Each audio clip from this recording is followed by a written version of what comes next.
US wants to make sure that if there's universal standards, Nvidia, one chip fueling the AI revolution, the hyperscalers, obviously Microsoft, Google, Amazon.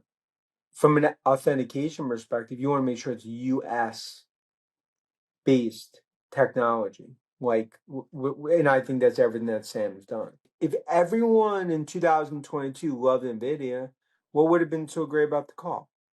If everyone was such a believer in Apple coming out of Jobs' iPhone moment 2007, why would we get so much credit? Like, what would be the big deal?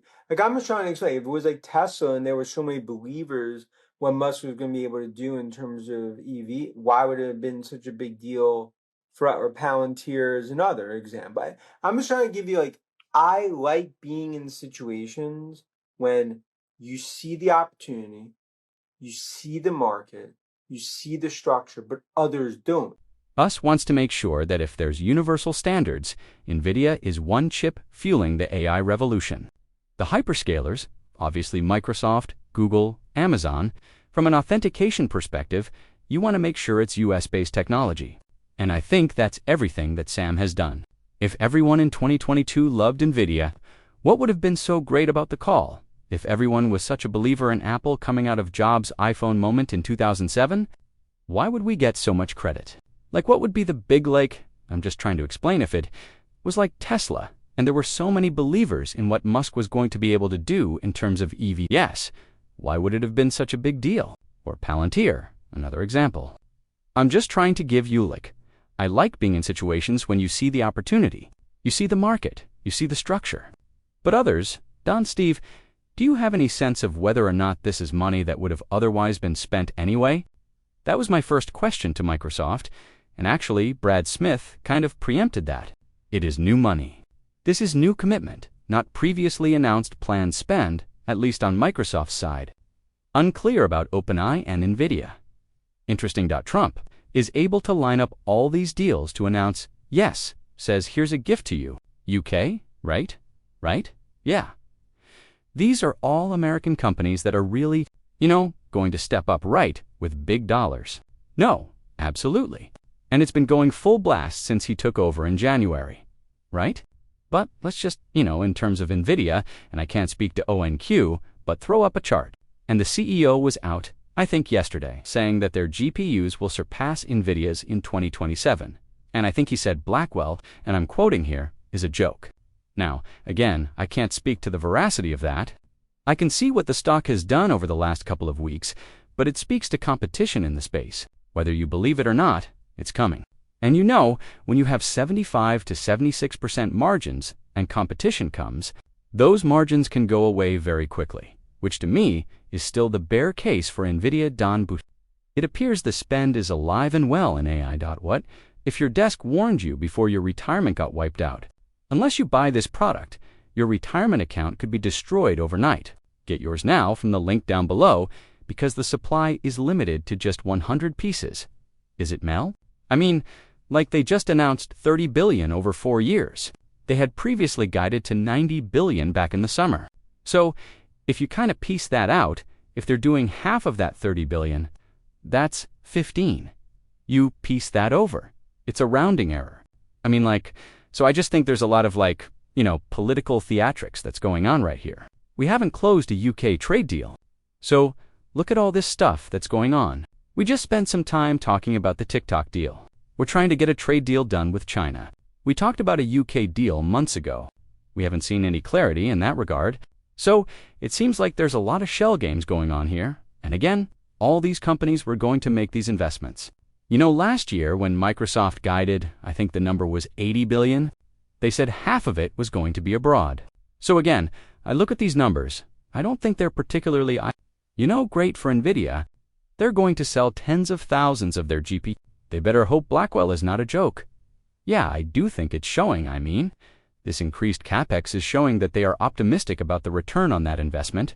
I think Microsoft is one of the few where we actually are seeing the AI revenue coming in as outpacing the growth of the capex.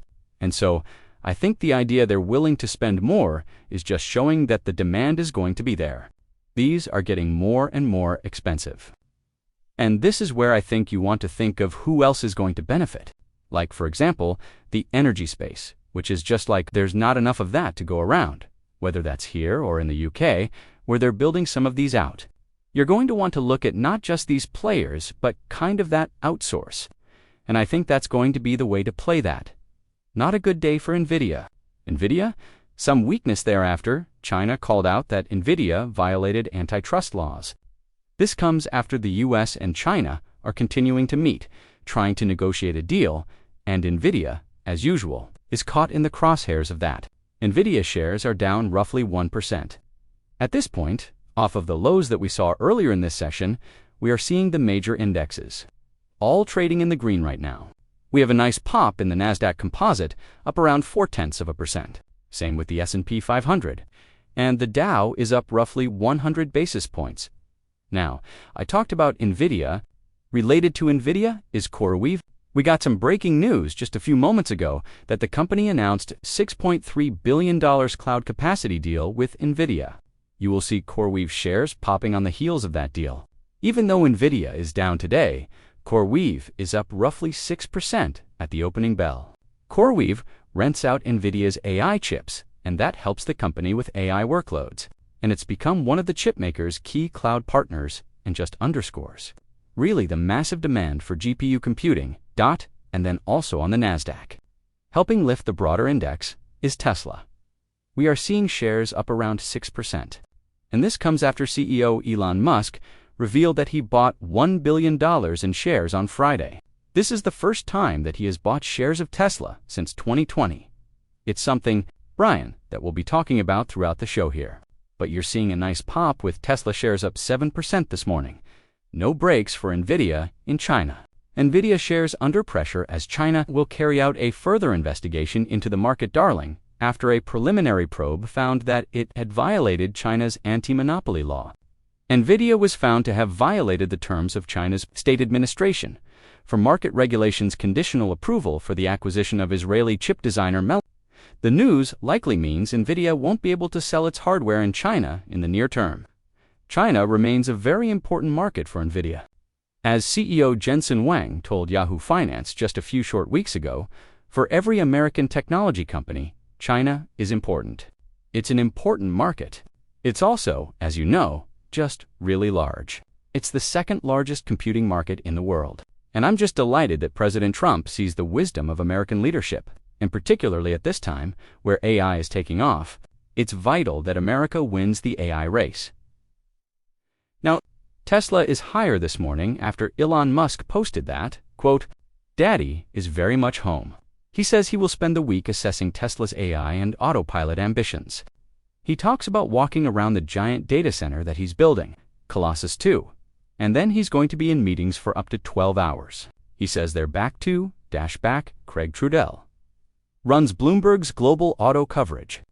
And Craig, it's a little bit weird to me that Elon Musk is tweeting out his schedule. Does this mean he wasn't really working at Tesla anymore before the $1 trillion pay package? Yeah? He's home very much implies that he was away for a time.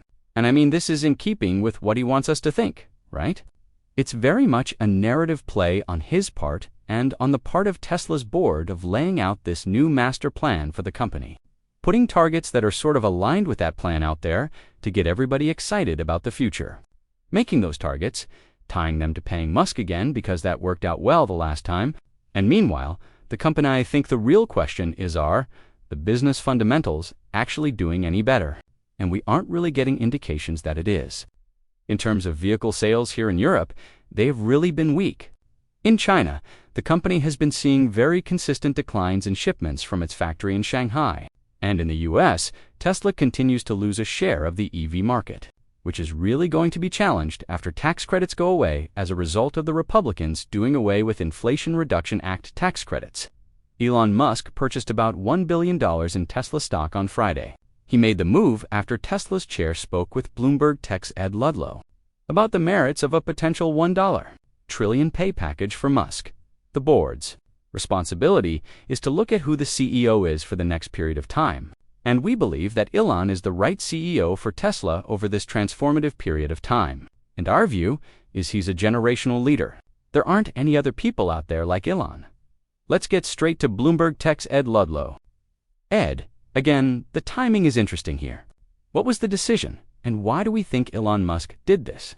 Yeah, the market is seeing it as a really positive signal that Musk, from the other side of the negotiating table, is saying, yeah, I kind of buy what Robin Denholm's essay,